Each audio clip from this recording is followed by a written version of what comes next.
Hello guys, welcome to another video. Like always, this story doesn't belong to me and the link to the original post will be in the description. That being said, let's get into the video. What if Minato had adopted Obito or a better route? Chapter 52, 53 and part 53. Kiba wasn't sure whether he was excited or terrified from this fight. Gaara was one hell of an opponent and wasn't to be trifled with. They didn't say he had an absolute defense for nothing after all. Still, he wasn't going to let a little bit of fear ruin his chance to become a Chunin. You didn't home this far. You didn't come this far without having pretty big set of balls on you. He looked at his sensei and asked, "Any ideas on how to get past his absolute defense?" Kuronai wished she had something to say here. Sorry, but I am not good with ninjutsu strategies. You'd better off asking Joraiya in this area. Joraiya was glad to hear. He had been itching to get this idea out. We have got a good start with your Fang over Fang, a move that's basically a giant drill. It is almost perfect for getting through his defense. However, I am not sure that it will be strong enough to do it. You will need something a little more strong if you really want to get through there. Kiva raised an eyebrow. Any ideas on what that would be? Joraiya had something he thought that might work. Maybe if you can manage to catch him by surprise. Kiva wasn't starting to be sorry. He asked him, starting to be sorry. He asked him, and just how in the hell am I supposed to do that? Joraiya rolled his eyes and leaned over to whisper something in Kiva's ears. Kiva's eyes slowly got wider and he started to nod in understanding. Joraiya asked him, "Think you can pull that off?" Kiva felt like he actually stood a chance now. He nearly jumped out right in front of he nearly jumped out into the arena, but Mito stopped him. "Hold on. I want to give you a little luck before you go." Kiva didn't understand. "What do you mean a little?" Uh, Mito had Mito had already pressed her lips to his and had him speechless. After a few seconds, he finally had, "Thanks. I'm gonna go down to the arena." Mito felt a little pound at the proud at making him speechless. "All right then, give Gara hell." Kiva was about to jump down when Akamaru barked. His partner translated, "Akamaru wasn't one too. Akamaru wants one too." Mito laughed and gave him a little kiss on his nose. "Whatever you need, little guy." Kiva finally went down to the arena and found Gara waiting for him. He seemed to be excited. "Kiva Inazuka, I hope you are ready for a fight." Oh, he was ready, all right. Never felt this ready in my life. "Proctor, let's get this thing started." Genma raised his hand to start the match. Kiva versus Gara in 3, 2, 1, begin!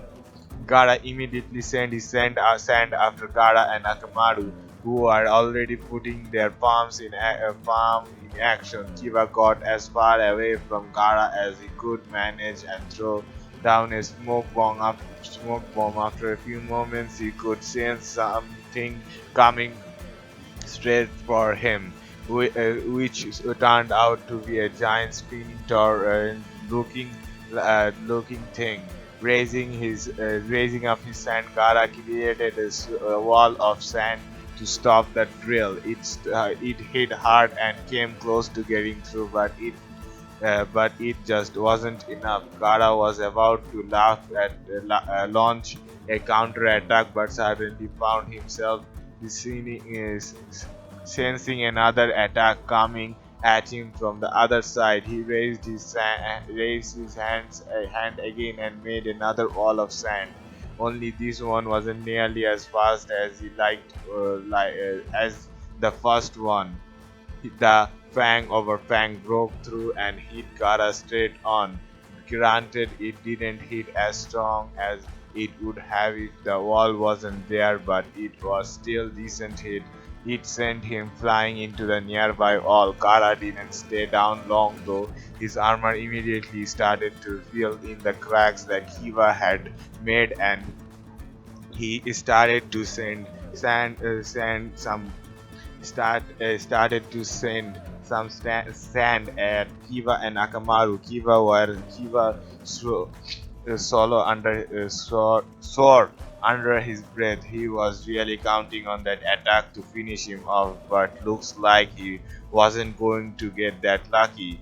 He would have to make some kind of new plan if he wanted to win. Obito was watching the fight intently with the false Kazekage. That was a good plan. Too bad it wasn't quite just might end up being the best fight yet. You must be very impressed with your son's performance so far. That wasn't the exactly what he was thinking at all. To be honest, I didn't expect Gara to get hit at all. He will have to do better than that later on. Obito thought he was doing just fine. I think he's got a good chance of winning this fight. The only one I really think could beat him is maybe Kakashi or Naruto. The false Kazekage murmured under his breath. I'm not too worried about Kakashi. Obito couldn't quite hear him. What was that? The false Kazekage chuckled. Oh, nothing. I believe one of your assistants wants your attention. Obito turned to see that there was indeed an assistant there to speak to him. What do you need? The assistant told him Sasuke would be here shortly. 10 or 20 minutes at the most. Obito was glad to hear it. Alright, just tell me when he is here. The assistant left and they went back to the fight. This was turning out to be a battle of the better fights of the first round. Most people felt Gara would win, but Kiba was really starting to show that how strong he was as well. It wasn't a fight you wanted to look away from too long. Kiba got ready and made a lunge at Gara. The Shinjuki didn't move, just used his hand to defend himself. Simply stick to taijutsu. Kiba did his best keep Gara on his toe. Gara could tell Kiba was simply trying to distract him so that Akamaru could set up something. But the question was what? Kiba went for a jab at Gara's cut, but of course Gara blocked it. That's when Kiba yelled out, Akamaru, now! That's when Akamaru came flying towards Gara. Gara was growing very tired of this. As he raised up his hand to knock the dog away. However, when the sand hit Akamaru, he exploded in the flurry of kunais that variously other shaped objects. It didn't take long for him to see that Akamaru wouldn't hit had the Akamaru he had hit had been fake, tossed over by the real Akamaru, with his mouth to track Gara into setting the trap off. His hand was unable to block all of the weapons. Quite a few of them even hit his sand armor. They almost got through his armor, but he was barely able to stop them. Gara could see that Kiba was much smarter than he had given him credit for. He really hadn't expect a plan from an Inuzuka, who are known mostly for their brute strength. It was time to go to his best attack. Slamming his hand onto the ground, he screamed, "Sand tsunami!" The Inazuka saw the massive wave of sand coming at him, grabbed Akamaru to shield him. When the sand hit, Kiva was smashed into the wall, knocking him out cold. Gara raised his hand to end the match. Kiva is unable to continue. Gara is the winner. They were about to escort Kiva out of the arena, but his body was picked up by some sand in the arena. Kara apparently felt the need to bring his opponent back to the balcony. Once Kiva regained consciousness, Kara told him, "An excellent match, Kiva. I haven't a fight like that with anyone but Naruto." Kiva didn't feel so good about his performance. "Yeah, I guess. Still not sure I showed the council enough to be promoted to Chunin though." Nito leaned down and gave him a small kiss on the cheek and a gentle hug. "Maybe I will give you some more luck later so that you would got a better shot." Kiva liked the sound of that. "I guess I could use more luck." Kurotsuchi leaned over and whispered to Choji, "Are they really like this?" Choji laughed, "Kind of, a lot more so lately. You get used to it." She was about to ask him something else, but the final match of the first round was called out by Genma. "Will Tamari and Kakashi please come down to the center of the arena for the final match of the first round?" Kakashi jumped down to the center of the arena without even talking his sensei or friend.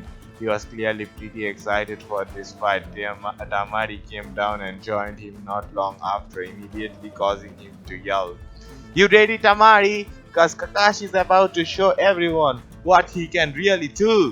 Tamari clearly wasn't enthusiastic as he was, since she was still pretty low on chakra. She replied, "I might not be at full strength, but I am still gonna give you the fight of your life." Kakashi was glad to hear it. "Alright then, let's do this. Proctor, start the match." Genma raised his hand to start the final match. Tamari versus Kakashi in 3, 2, 1, begin. Tamari raised up her fan and took the biggest swing of her life. She knew she wouldn't have much time to beat him with her chakra being low, so she was planning to finish this as fast as she could. Kakashi made some hand signals and put his hands to his mouth. He jumped up and launched a fireball just behind the giant gust of wind.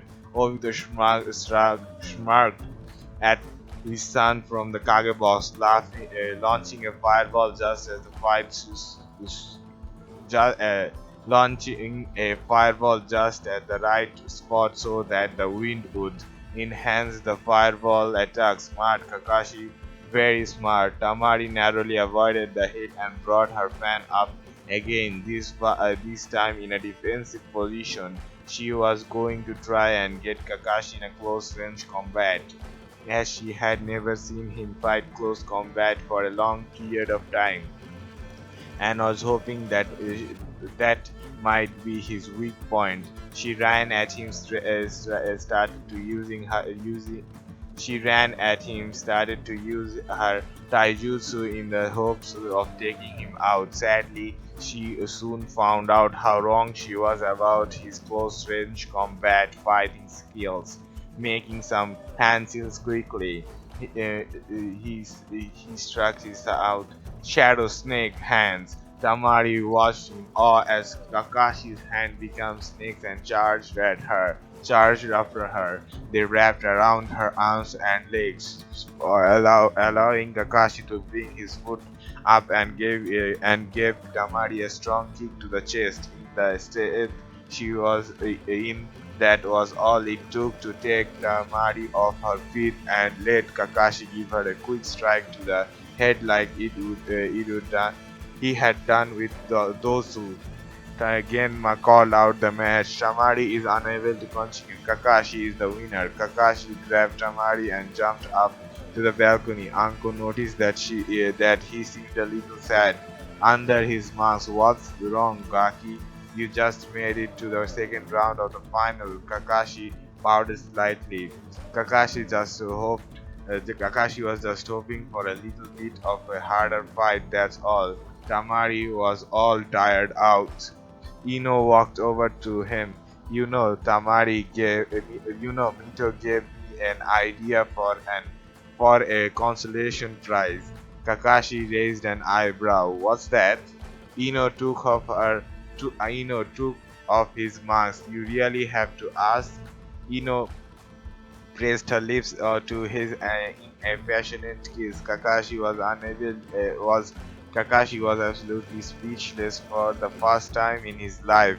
Even after Mito put his even after put his mask back on, you could still tell that he was smiling. Karasuchi just had to ask, "What is with you people today? Is there something in the air around here or what?" That's all for for this part. If you want to be notified for future parts and other what if and fan fiction reading, then the best way is by subscribing. And yeah, I also have a Discord server, and the link to my Discord ID will be in the description. So that's internet, and I will add you as soon as possible. But that's all for this video. I have to see you in the next one. Bye bye.